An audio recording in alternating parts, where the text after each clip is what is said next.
दोस्तों, क्या 16 साल की बेटी अपने ही पिता और 8 साल के भाई की मौत की वजह बन सकती है? या यह एक ऐसा खेल था जिसमें प्यार, बदला और साजिश सब कुछ शामिल थी? तो नमस्कार दोस्तों, आज हम बात करेंगे मध्य प्रदेश के जबलपुर में हुए उस डबल मर्डर केस की जिसने पूरे देश को हिलाकर रख दिया। एक ऐसा मामला जिसमें रिश्ते खून से नहीं बल्कि खून के दाग से पहचाने गए।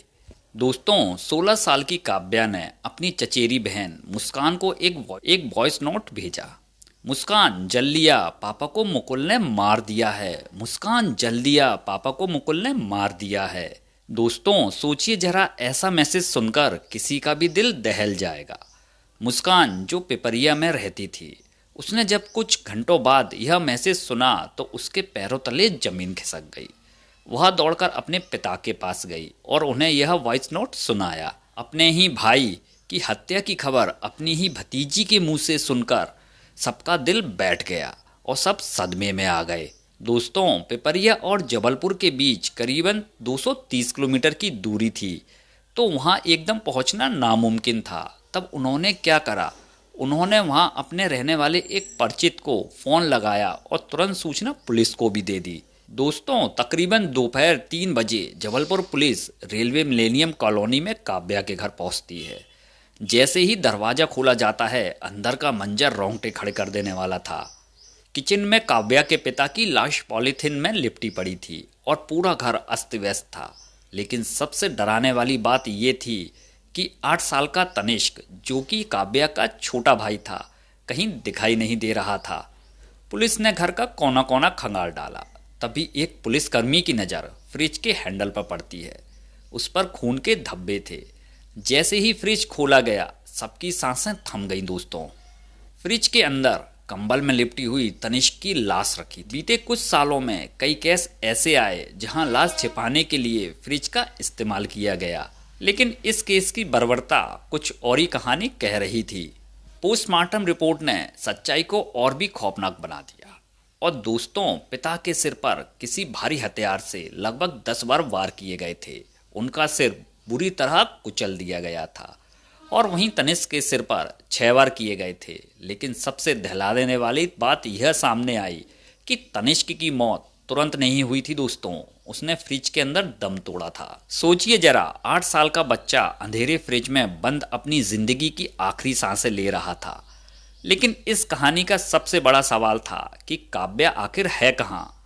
वॉइस नोट में जो उसने नाम लिया था मुकुल का, पापा को मुकुल ने मार दिया है। अब सवाल उठता है कि आखिर यह मुकुल था कौन? पुलिस ने जब जांच शुरू की तो पता चला कि 20 साल का मुकुल उसी मोहल्ले में रहता था।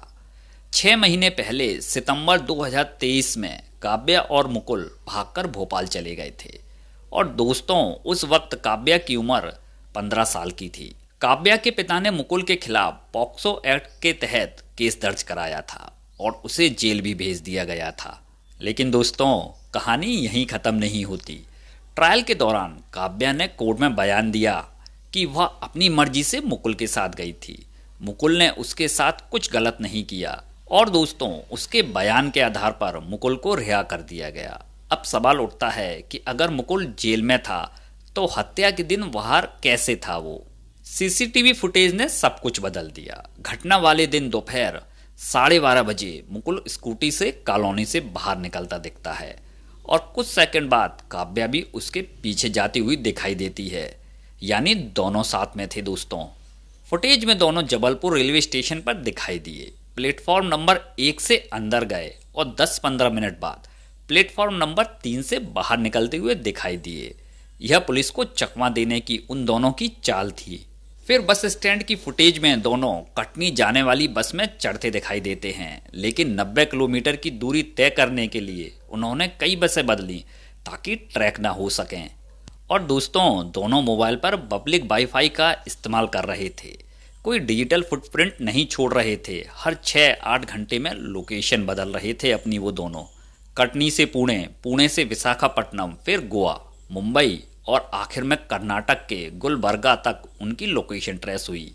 1 महीने में 7 राज्य और 9 शहर, बस, ट्रेन, कैब, यहाँ तक कि फ्लाइट से भी सफ़र किया उन दोनों ने। 35 से ज्यादा पुलिसकर्मी, कई टीमें, लेकिन दोस्तों 18 अप्रैल 2024 तक ये दोनों पकड़ में नहीं आए थे।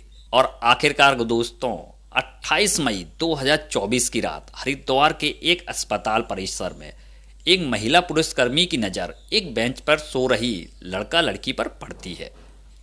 चेहरा पहचानते ही उन्हें शक हुआ। पूछताछ में लड़की ने अपना नाम काव्या बताया। लड़का वहां से भाग निकला, लेकिन बाद में पुलिस ने उसे भी पकड़ लिया। पूछताछ में जो कहानी सामने आई उसने सभी को चौंका दिया। बताया गया कि दोनों एक दूसरे के बेहद करीब थे और परिवार इस रिश्ते के खिलाफ था, क्योंकि काव्या नाबालिग थी। मुकुल ने उसे समझाया कि उनके प्यार के बीच की सबसे बड़ी बाधा उनके पिताजी हैं। धीरे धीरे काव्या भी इस सोच से सहमत हो गई। दोनों ने मिलकर एक दिन योजना बनाई। 15 मार्च की सुबह उस योजना को अंजाम दिया गया। इसके बाद दोनों ने भागने की पूरी तैयारी कर रखी थी दोस्तों।